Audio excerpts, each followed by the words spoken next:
Welcome to the first episode of the DW podcast. I thought I'd go for an original creative name that nobody else had, so I thought I'll go for my initials, and thankfully nobody else had it. So we've got our first guest this week is Liam Grimshaw, who I believe Liam will introduce himself, but Liam plays for Motherwell Football Club at the moment, and also has his own clothing brand that we'll go into. So just to kick us off, Liam, what I'm going to do is have something that I call our quick fire 5. Just to give the viewers and the listeners a wee tasty what inspires you, what you're into. So 5 quick questions, and hopefully I've not put you on the spot here. No, so you haven't put me on the spot, but I've been thinking about one of them and I'm not sure I know what I'm going to say. But anyway, go on, man. Okay, so first question, I'll start off easy. What's your name? Liam Grimshaw. And age? 24. So that's 2. Number 3. Liam, what is your favourite moment in your life? Favourite moment? Probably playing for Motherwell in semi-final at Hampden and beating Aberdeen 3-0. I think probably that, from a personal point of view, something I've achieved anyway. Excellent. I'd say that. Good. What's your most embarrassing moment? Most embarrassing, this is what I've been thinking of, I don't really know. We came in the car together, yeah, so it's not really as quick fire as it should be. I've been having a think about it, but I'm struggling a bit really. A bit boring, but probably football one again. I was playing for Man United in... I name dropped them. Yeah, one of them. Man United. So was I, well, youth team, like under 18s, like a Champions League sort of thing in Germany against Bayer Leverkusen. My mum and dad had flown over to watch. My brother managed to get out of school. I think they said he was going to dentist or something like that. He didn't come back for 3 days. But anyway, I got sent off after 20 minutes. So I think my dad were actually sat on the toilet and my brother went running in. He's off. he didn't believe him that, but he knew when he come out. I got sent off, so that weren't great. But it's no ideal, is it? No, that's definitely a wasted trip. Definitely. Did you have any other games that you could play after? Yeah, we ended up playing against. I think last game I played in that were against Shakhtar Donetsk. Right, that were away. We got beaten that as well, so it weren't great, but it was a great experience, obviously.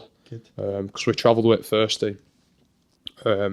Whoever they played in their group, I think it was maybe Real Sociedad, Shakhtar Donetsk and Bayer Leverkusen. We played them home and away. We didn't manage to get through the group. We did win a couple. I was out of them for a couple. I didn't play in a few games. So my appendix took out and then I was suspended as well. Right. But it was a great experience. That. Good. What's your last question? What's your one dream in life? If you could have one thing or do anything, or what would it be? If I could do anything, it'd be to play for Burnley. Just if I could have one game for Burnley, that'd be me. Sound buzzing. Home team, hometown. Buzzing. Yeah. Brilliant. So I think the reason I've done that is just to give the viewers and the listeners a wee quick taste of what you're into. But I think you touched on it there. So you were born in Burnley. Yeah, but the outskirts. Yeah, born in Burnley, and then my mum and dad were living in Accrington at the time. So I lived there until I think maybe 1, and then moved to Burnley. My bedroom window when I was a kid were overlooking Turf Moor, so obviously that were massive for me. I'm delighted in that. My dad obviously a massive Burnley fan, and then so started school in Burnley, and then ended up moving to a small village at outskirts of Burnley when I was 7 or 8, and my mum and dad are still living there now, so yeah, that's it really. Family home all your life? Yeah.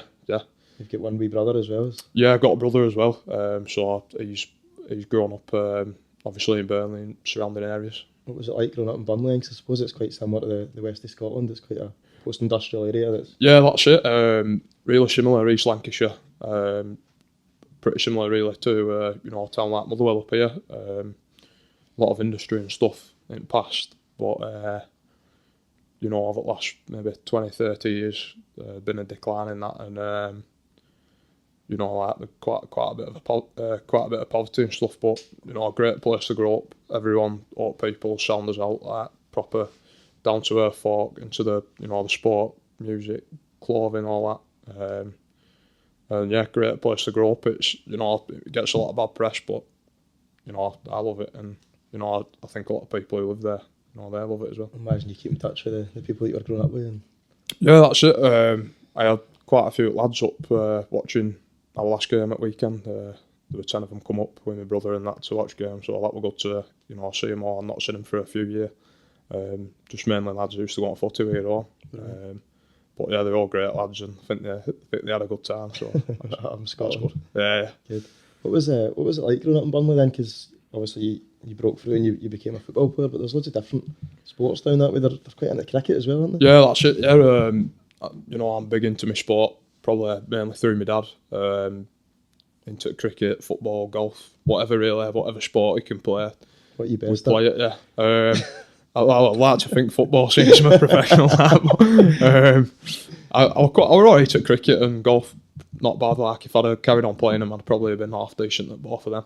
You get big crowds as well down in. Yeah, they do. Yeah, cricket scene's still pretty quite big as a team. My brother plays in Lancashire League, that's like there's quite a lot of history in Lancashire League in terms of professional sports people, not professional cricketers coming over from, you know, West Indies and Australia, South Africa. Shane Warne played in it, Michael Holding, Viv Richards, you know, so big names.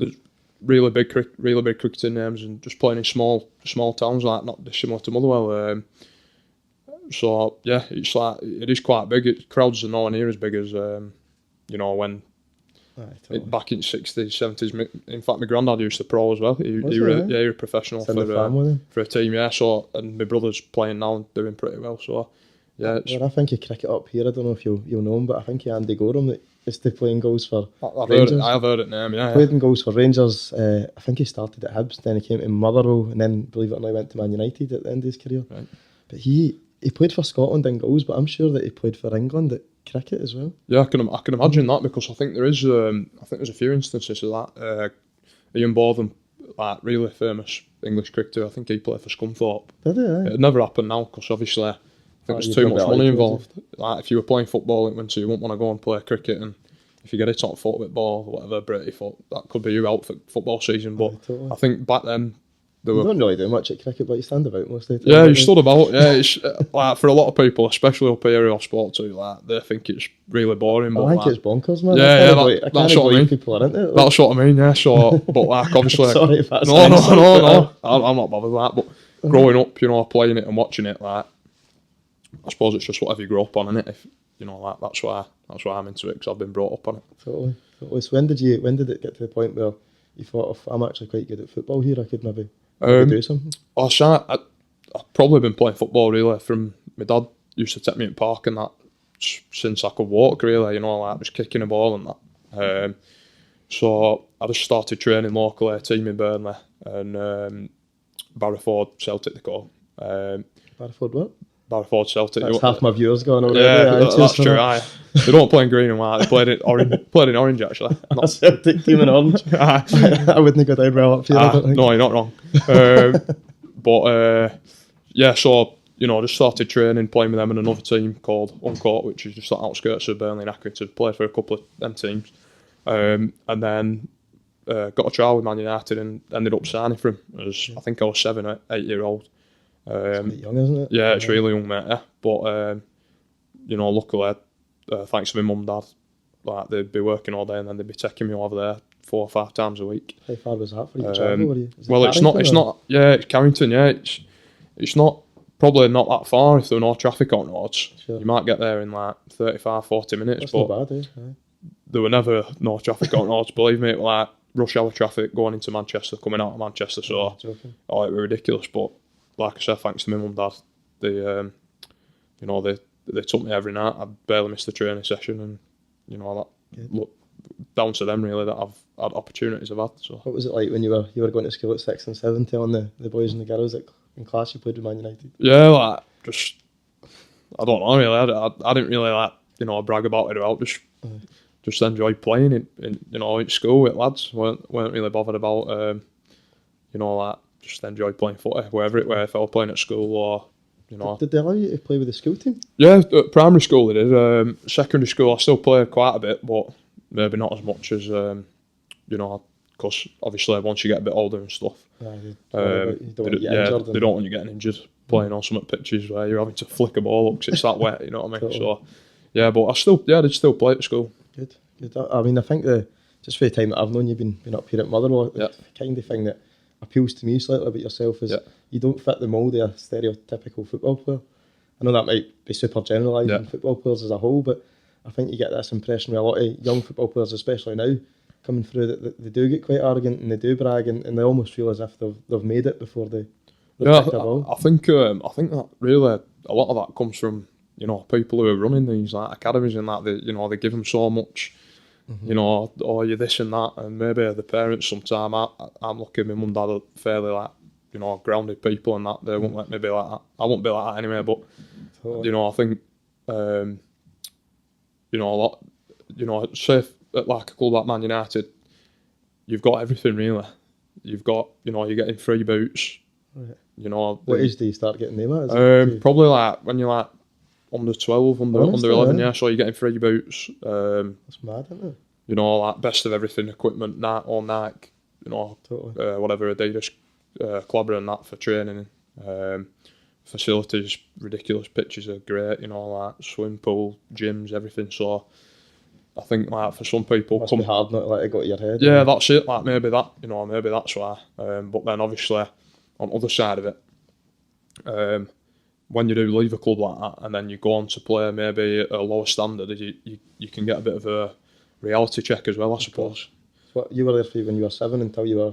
Yeah, until 20? I were 19, 20, 19, yeah, until I come up here on loan, first time to Motherwell. And then obviously I left Motherwell, south of Preston, which if you... Family's rivals? Yeah, not our main rivals, but they're certainly up there.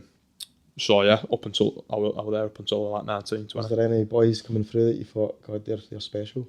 Yeah, I mean, like, there's probably 5 or 6 lads who are actually my age, so my age group who I come up with, and they're all having, making careers out of it for themselves, which I suppose is the main thing, really. Like, if you're being realistic when you're at a club like Man United, there's not, there's very few who are going to get a chance and actually, totally playing first team and stuff. So I think if you'd have said to them lads when they were like 9, the mums and dads taking them up, you'd be able to make a living from kicking the ball about. They'd have all took it, you know what I mean? Totally.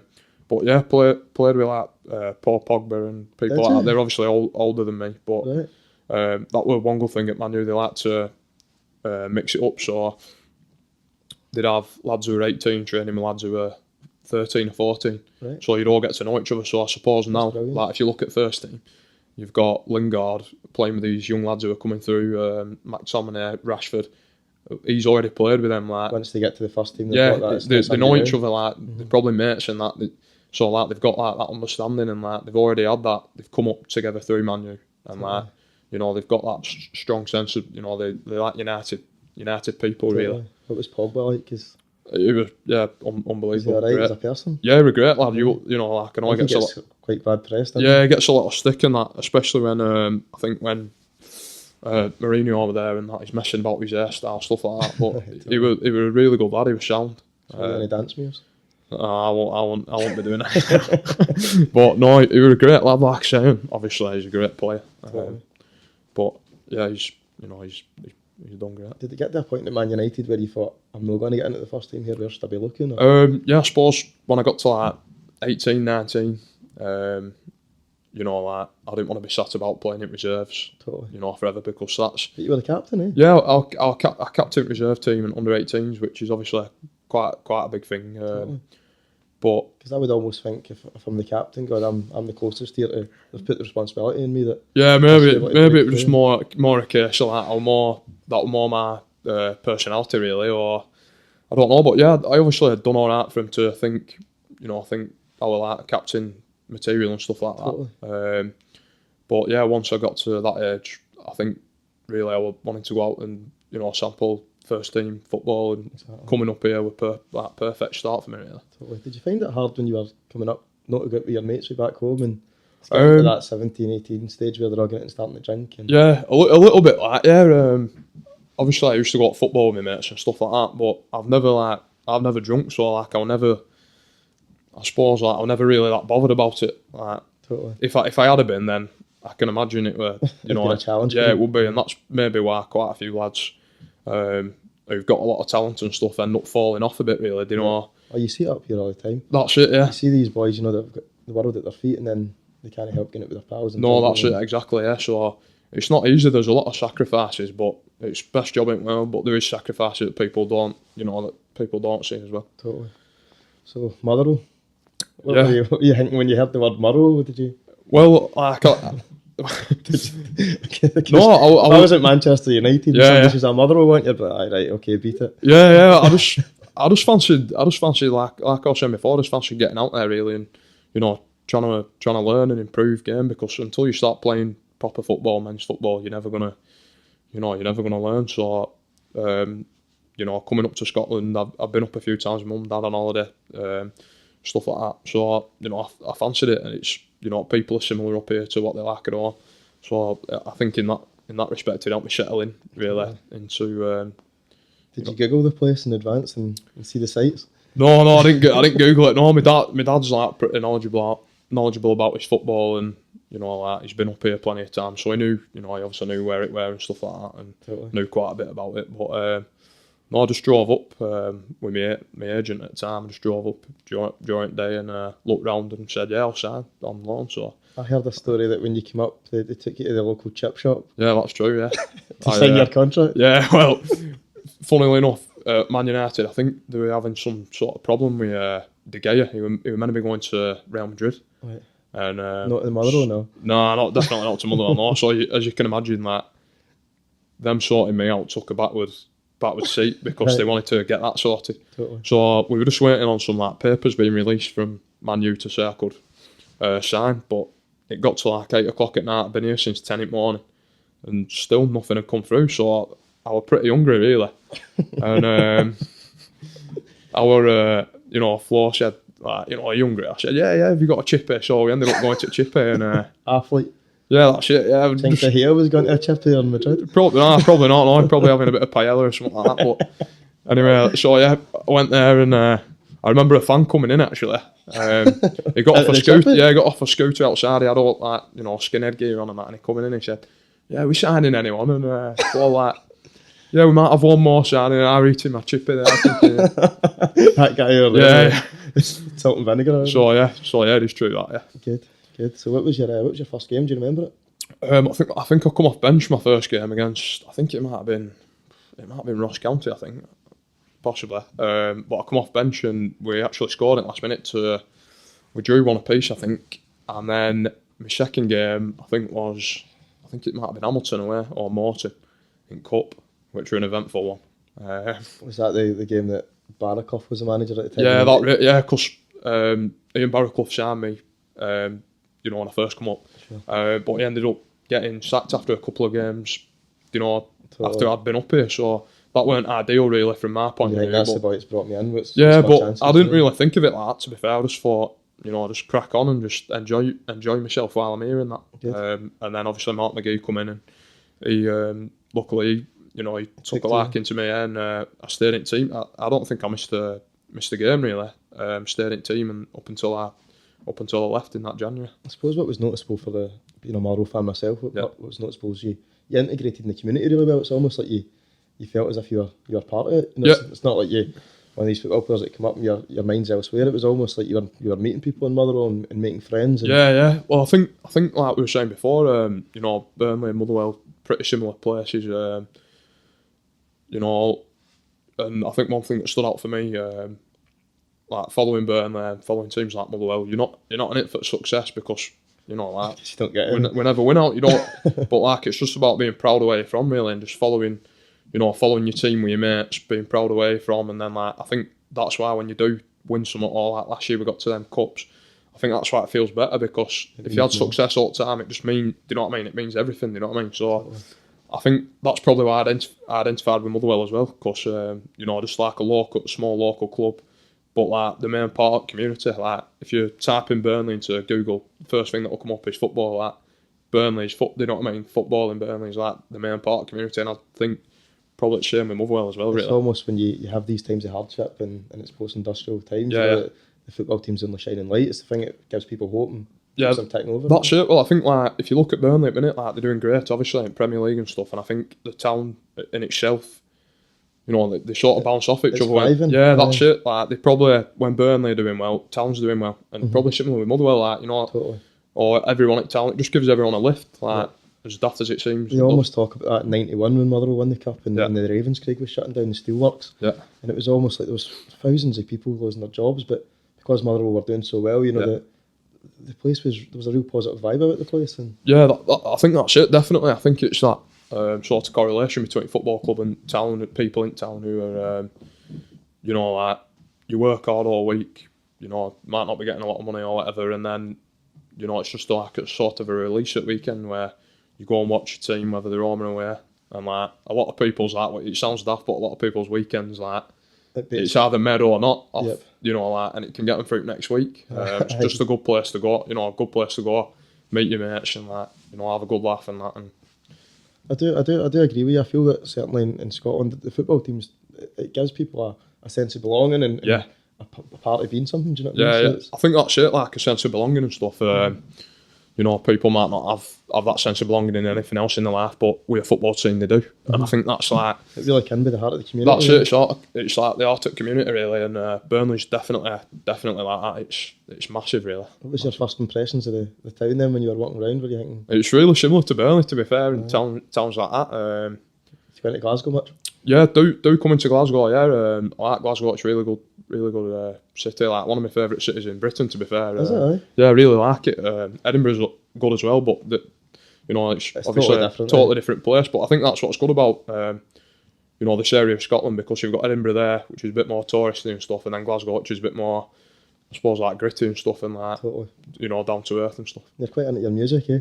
Yeah, big into my music. That's probably why you're into Glasgow, because I feel like if I was a tourist, I think Edinburgh's the place where you'd go, get your photos taken with the castle, the cobbled streets, you know, do the bus tour or whatever, but Glasgow's where it's, in my opinion, where it's hip happening. Do you know what I mean? Definitely. Restaurants are brilliant, live music seems excellent, do you know what I mean? There's gigs on every night of the week. That's it, yeah. I think like Edinburgh, if you were flying over from America or something like that, it's got that wow factor on it. You see It's castle what you'd imagine Scotland to be like. That's it, yeah. So people coming from abroad and stuff, but me as like, you know, growing up where I have and stuff like that's probably why I prefer Glasgow a bit more and stuff. Totally. You know, it's just a sporting city, music, fashion. You know, it's got it all really. Totally. So after Motherwell, you went back to Preston. Yeah, I went down to Preston. Yeah. And you've told us you're a big Burnley fan. So what was your thought process behind that? No, it weren't easy.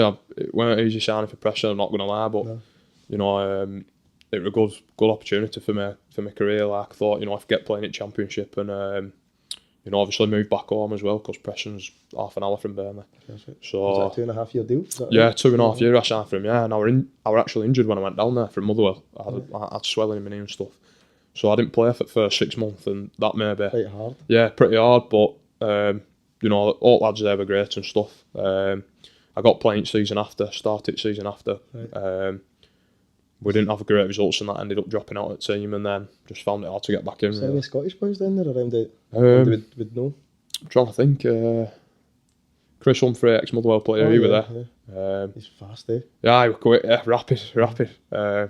Chris was a good lad. I'm trying to think, really. I don't think there are any other Scottish lads down there. Right. I might forget someone, but I don't think so. You forgot somebody that used to be pals with? Alec Neil come, didn't he, as manager, so obviously. How was he? Yeah, right, yeah. He let me go, but so wasn't that alright then? Yeah, no hard feelings, it's right, innit? Did you enjoy your time there?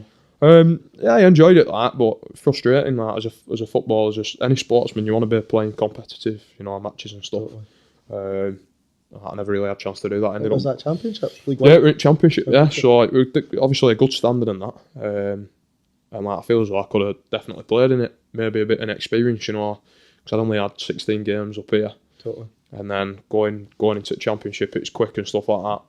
Probably just needed a bit more time to settle in and they play a lot more football. Be given a run. Playing during the week as well, aren't they? Almost. That's it. 2-3 games a week. Yeah, it's Saturday, Tuesday, like all the time really. So you could be playing in Preston one day and then on a Tuesday down to Cardiff for a Saturday, and then you might be in London on Tuesday night. So it's a tough league, it's Championship. Totally. But yeah, so. Would you staying at home? Yeah, I was living at home. Yeah. I suppose that makes it a bit easier for you. Yeah, that's it. If you're not playing, you've got that support network. Yeah, that's it. Definitely. I think if you're not at home and you're away from home stuff, obviously I got my girlfriend Courtney up here. Sure. But it, like you were saying there, if you're living on your own and then you're not in a team somewhere or whatever, it can be, you know, it can maybe get you down a bit. Sure. But yeah. How was Courtney moving up to Scotland? Was she? Yeah, she was alright, like, great really, because first time we come up here, she was still doing a university at Leeds, but, you know, she come up supporting me, like, brilliant, you know what I mean, like, there's a lot of people who wouldn't do it, but she come up supporting me and got trained down to Leeds every week to do her uni work. Finished the uni off, got a degree, and then obviously we ended up moving back up here after we'd been at Preston. She were working down home, and then obviously I had to quit a job to come back up here. So you know, like. So how long were you at Preston? Was it? I was at Preston for I think it were kicking. No, it'll have been a year, maybe a year and a half. Sure. Yeah, because I had another season left when I signed up here, right. and went to Chesterfield on loan as well, which that were a disaster. Was that Barraclough? It was the manager. No, it were Gary Caldwell, who's manager at Partick. But a bit of a disaster really. They were bottom at league when I signed for him. You didn't make much difference, did you? No, I tried my best at that, but it was just one of them. You know what I mean? It's difficult when you know were they still bottom? Did they go down? Yeah, they went down. They're in conference now. So really? That's a recurring theme because Gary Caldwell's struggling up here as well. I don't know. I actually got on well with him. You know, he was good on that. He was trying to play attractive football and stuff, but you know, we just weren't great as a team and that. And I think the club really, from top to bottom, even fans, it was just toxic atmosphere. Really? Yeah. So that can be far from home as well. Chesterfield's like Derbyshire. It's just south of Sheffield. So I was staying in Sheffield at the time. What's Sheffield like? Sheffield's alright, yeah, it's not bad. Leeds. That's another post-industrial town. Yeah, it's a big steel town actually, similar to Motherwell. But yeah, it's decent city. Obviously, two massive teams there. Totally. I know I shouldn't, but I always think of the full Monty when I think of Sheffield. That's right. Yeah. Is it Robbie Carlyle and Robert Carlyle? The United. Yeah. United. Yeah, that's right. Yeah. I don't often think about men stripping. No, that's the first thing I keep in mind. Keep your clothes on, mate. It's the first episode. Get a jacket off. But no, yeah, it's decent city, Sheffield. You know, another sporting city. Totally. Football, snooker and that. You're a big snooker player. Yeah, I'm into my snooker. I like snooker. Yeah. I do like snooker. I'm not very good now, but it's not easy, is it? No, but I do like it. I like playing snooker and like watching it on telly. So. And then you get the phone call to come back up.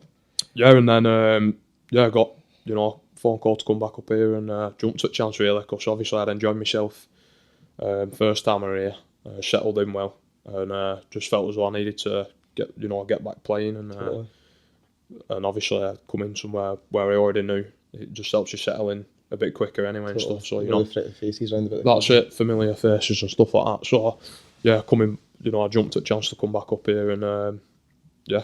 The family are quite supportive as well. Yeah. My dad and my mum, dad, my brother, they all come up here regular away watching our games and. Your dad travels up every week, eh? Yeah, my dad comes up near enough every game. My mum as well. Hope you're paying for his petrol. No, I'm not. I don't. Nah, but. We played Kilmarnock, didn't we, overnight, that Wednesday night, and it got called off due to fog. 45 minutes in. Yeah, so that was a killer for him. He didn't come back up for Saturday. What's that, 7-9 trip for 45 minutes? Let down. But no, so yeah, the support's brilliant. Like it's always has been. Like I was saying before, taking me here, there, and everywhere. And same for my brother as well. They used to play. They used to take him places. They go watching him at cricket. So I think that's having that strong support behind you. It's always going to help you. How often do you go home with you? Just whenever I can, really. Courtney's from Burnley as well, so we try and get home when we can to see both our families. Like you're saying there, my mum and dad are up quite often anyway. Totally. So, but yeah, do miss home, like like anyone, like.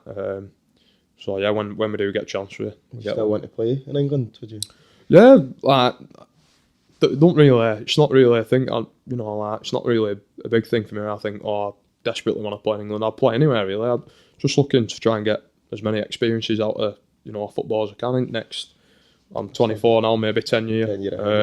There's football all over the world now. America, Australia, Germany, Spain, Holland, wherever. Like, I would play. Just signed another deal. Yeah, no.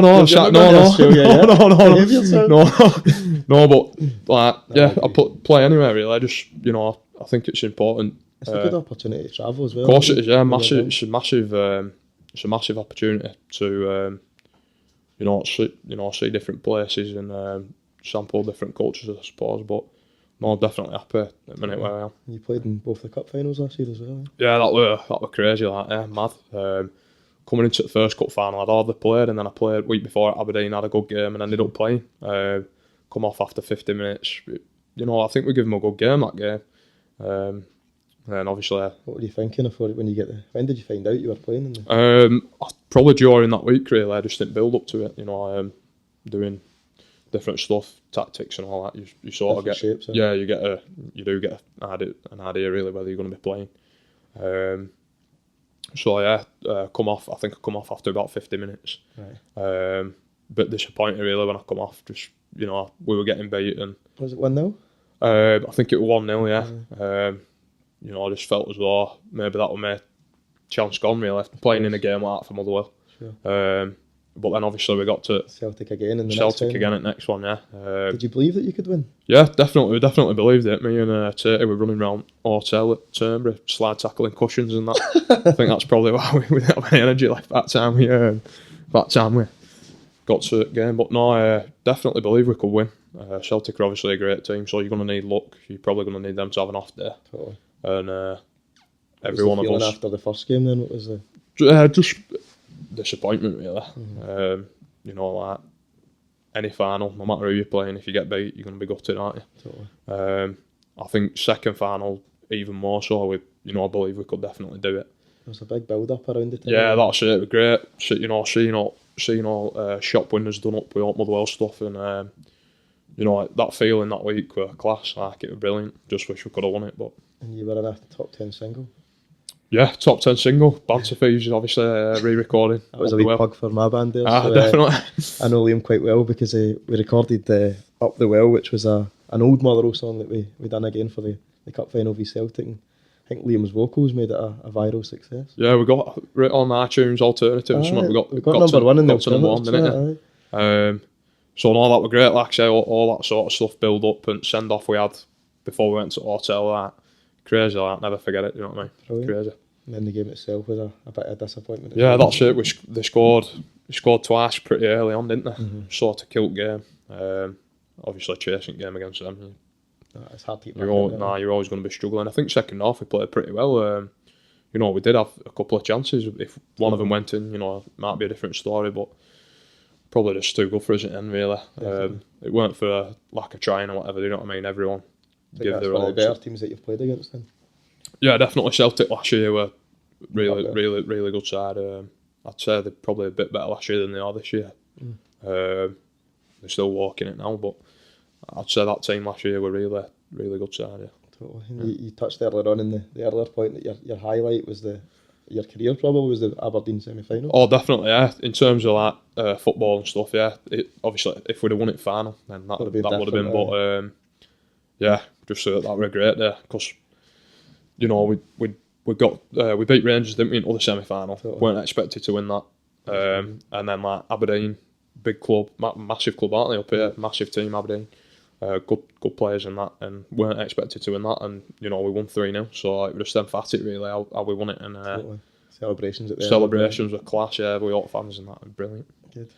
So moving on from football, yeah, you're also quite into your fashion. You've touched on that earlier. Yeah, you get your own clothing line, Genki. Yeah. Genki lifestyle. So give us a bit on that because it's quoting to your fiance that you do it with. Yeah, that's it. Yeah, well, when I left Motherwell first time, met Fraz up here who obviously has a Vossi clothing, and he's a big Motherwell fan as well. Yeah, obviously a massive Motherwell fan. Similar to us into his clothing and that music, DJing. Yeah. So, when I seen that Fraz had a go at it, I thought, why not? Why not have a go at something? Especially when I was injured, I was out for like 5 months, so I was pretty bored really, just doing, strengthening exercises for my leg, a lot of it at home. So basically, Fraz helped us, kick it off, and the first brand we started with Age of Consent, after New Order, sort of like named after New Order song. Right. But then Adam Johnson got done for his fiddling or whatever he was doing. So Age of Consent were coming up a lot then, and it had a bit negative. Do you know what I mean? So anyway, we did pretty well with it. Like everyone were into it, mainly like football, football music sort of T-shirts based on that, really. Yeah. Sure. But then we thought that had been done, really. Do you know where 80s casuals, casual connoisseur? Yep. There's only a certain amount of stuff you can do it, really, without copying other brands or whatever. And so yeah, then we started Genki or Genki or whatever. How do you pronounce it then? Well, we call it Genki, but everyone else calls it Genki. So it's like Adidas and Adidas or Nike and Nike, innit? But you're clarifying it's Genki. Well, that's what I say it is, but I'm not bothered. Whatever you call it. You called it. Yeah, that's what I call it. Yeah, but whatever. If you want to call it Genki, whatever. Genki. So yeah, so we started that off. I seen a piece in the newspaper once about this kid in Japan who went missing. He went missing in woods. He went for a drive in woods with his mum and dad, and he were messing about. He was like a 7-year-old, right. And he must have been like playing up, being naughty, or whatever. So his dad said, "Right, I'm leaving you." And they drove off down the road. They come back and he disappeared. He vanished. You're joking? Yeah, and it were these like there were bears in woods, wolves, everything like. So they were looking for him. They didn't find him for like 7 days, and they found him, and he was sound. They were right. He'd been in Where like this. He'd been in this like military hut or something like eating berries and that. Like, He was sound, yeah, he was right. And like the word they used were like Genki. That is the word in Japanese. The person who found him said he was Genki, which means like I think youthful, energetic, stuff like that. In Japanese. So it just stuck in my mind. I don't know why. How did the Japanese pronounce it? I've no idea. You'll have to ring him up. I don't know.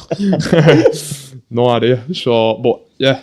So that's basically that's where the name comes from. And the label's almost like a Japanese. Yeah, that's it in Japanese. That's Genki in Japanese. The Japanese, spelling of it.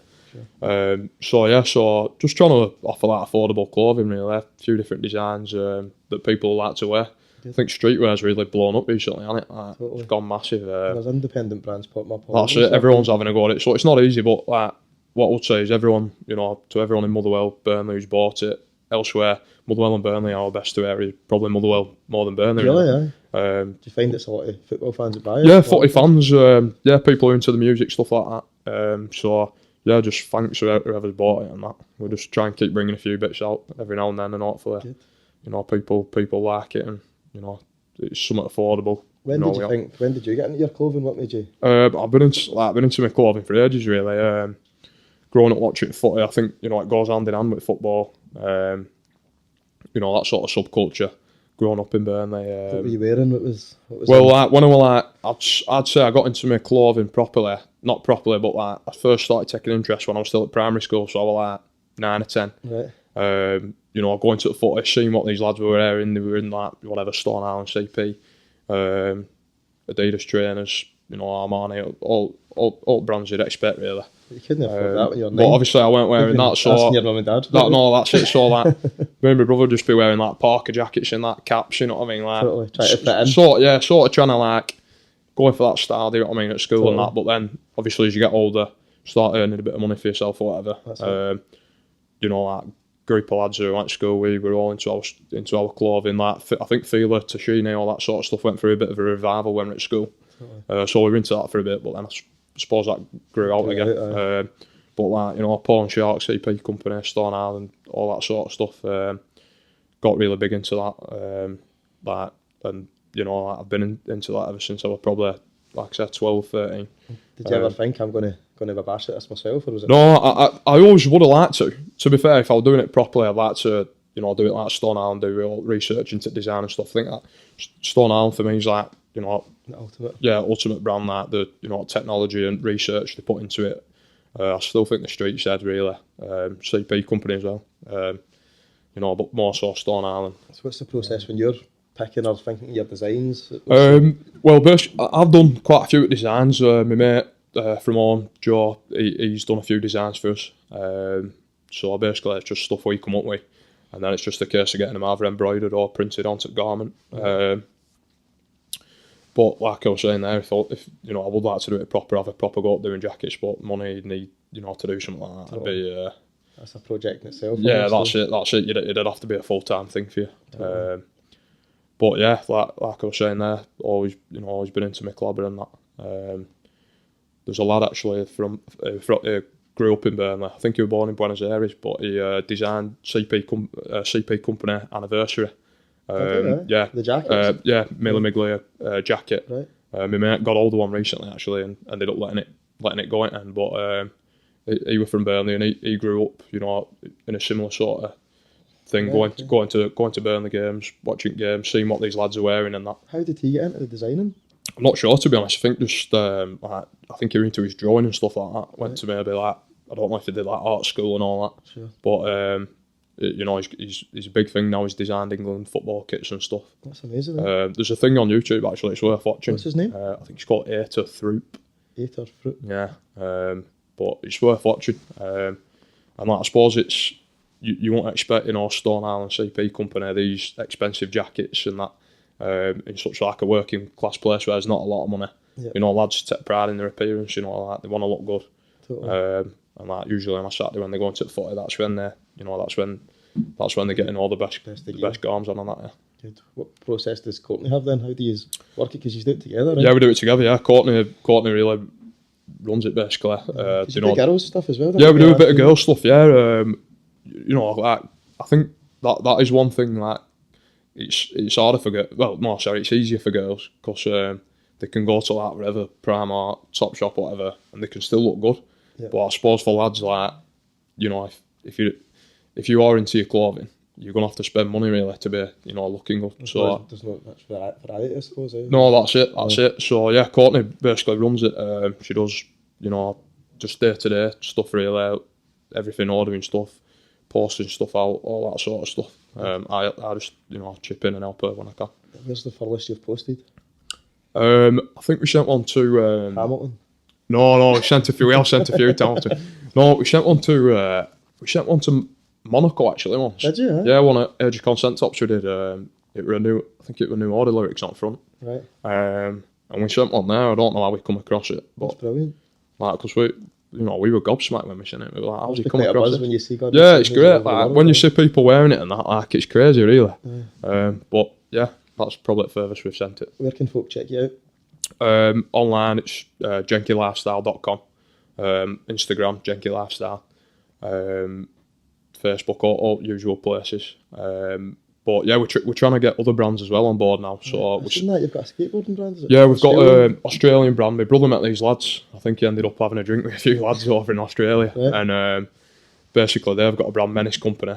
They're good lads. Cool, eh? Yeah, it's cool stuff. They're great lads. So we're just trying to get it out to the right audience over here because obviously there's not many surfers in Glasgow. So, right. but you know, like, it's really nice stuff, good quality stuff, and like main thing is a good lads. So. And do you send your stuff over there to them? No, but like it could be something we look at doing in the future. Courtney's sister's in Australia at the minute, so she's repping a bit of our stuff and that. Right, cool. That's excellent. Yeah.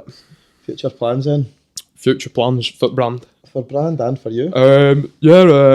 Just keep it growing slowly. Really, it's more of like a side, like a side thing. Just because I think with football and that, a lot of the time, when you are going through bad times, it's like with anything in life. If you're going through bad times, you do need something on.